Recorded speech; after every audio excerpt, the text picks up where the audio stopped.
Our community for 100 years. For years, there was talk about the divorce rate in America. At one time, something like half of all marriages ended in divorce. Well, that trend has changed slightly over the years, but now a new trend is emerging, and it's a concern for our next guest. Brad Wilcox is the director of the National Marriage Project at the University of Virginia. He's also the author of the new book, Get Married. His concern, more and more Americans aren't getting married. Good to see you this morning, Brad. Great to be with you here, Julie. So I love how you're going to segue this into where you are at UVA, because we're going to talk Thomas Jefferson a little bit and the pursuit of happiness and how that relates to marriage. Yeah, I've been living here in Charlottesville for about 30 years, obviously in the shadow, almost literally, of Thomas Jefferson. And he's justly famous for writing about the life, liberty, and the pursuit of happiness. But we're seeing, Julie, dramatic declines in happiness and increases in what are called deaths of despair, things like suicide and drug overdoses. And what the research is suggesting to us is that one of the big factors driving these two trends, increases in things like suicide, for instance, is the declining marriage rate in America. And then what's also driving, in part, the decline in happiness is fewer and fewer folks are putting a ring on it. So when we think about what's happening to our communities and to our country, we have to sort of understand and appreciate how much this decline in marriage matters for both Chattanooga and then the country at large. I was actually watching something of yours on, I guess, YouTube or something not long ago, and you were speaking to a crowd. I don't recall where you were, but you were talking about marriage and how people have kind of valued for so long now attaining status and money and career, but if you don't have a partner to go through that journey with, it's kind of empty.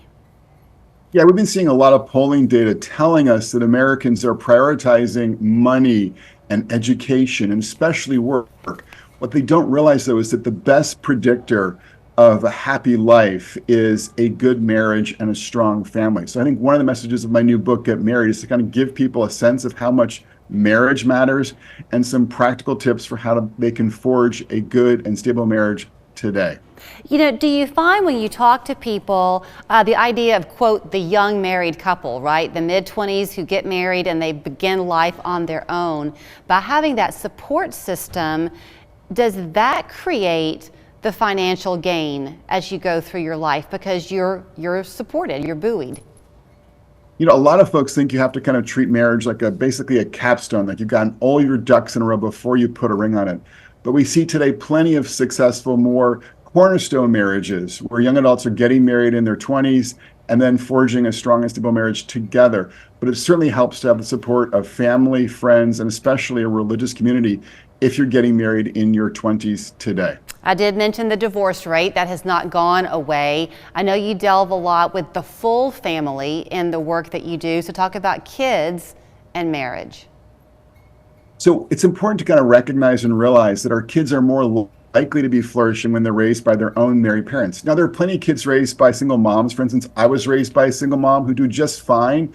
But in general, kids benefit from having both of their married parents, in the home. We see, for instance, they're about twice as likely to graduate from college, and they're about half as likely to end up in prison or in jail when they have the benefit of married parents, at home. So this is one. Go ahead. No, I interrupted you. You go ahead.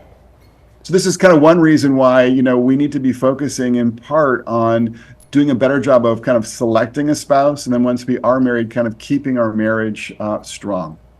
So with the book, I want to get that in people's hands if they're interested. When you were writing it, did you have a particular reader in mind? Yeah, I think primarily I'm looking at two different audiences. One, young adults who are trying to figure out if marriage is sort of worth their time, like what's the evidence about kind of the value and importance of marriage. And then secondly, folks who are married with kids and are trying to figure out how best to keep their marriage strong and to avoid ending up in divorce court. You probably know the phrase quite well, the quote, institution of marriage, and I had looked that up recently, and it doesn't really talk about love and romance. It's more about the business nature, the contractual nature of a marriage. But is that really so wrong to also keep in your mind, Brad, that this is a commitment through good and bad? So I think it's important to kind of recognize as, married women and men that the norms are important, norms about fidelity and commitment, but we also have to keep working on, I think, particularly the husbands, men, on keeping that spark alive. So that's kind of one reason why I stress the importance of, for instance, regular date nights, to kind of keeping that romantic dimension of your life, that communion, strong, so that the rest of the marriage is stronger as well. And you touched on something that you kind of glossed over, but I'll go back to it. You're a very strong believer in the role of faith. Yeah, it's certainly one of the big factors that we see, in motivating and driving and undergirding strong marriages today. One of the things that really kind of jumped out at me is that couples who go to church together are a lot more sexually satisfied, and then they're also about 30 to 50% less likely to land in divorce court. So more satisfaction, less divorce is tied to having some kind of active faith commitment. Okay, so to get the book, where do we go to find it?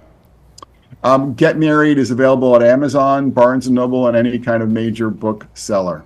All right. Brad, thank you so very much for your time this morning and for sharing the book with us and our viewers. Appreciate it, Julie.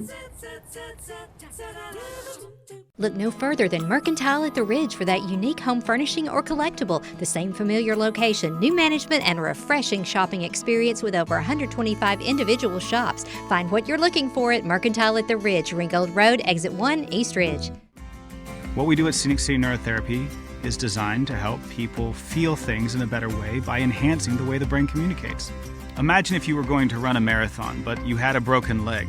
You would work twice as hard as everyone else, you would do the work, you would train, but you would always fall behind. What we do helps get the physiology of the brain working to your benefit, to make sure that when you do the work, you get the gains.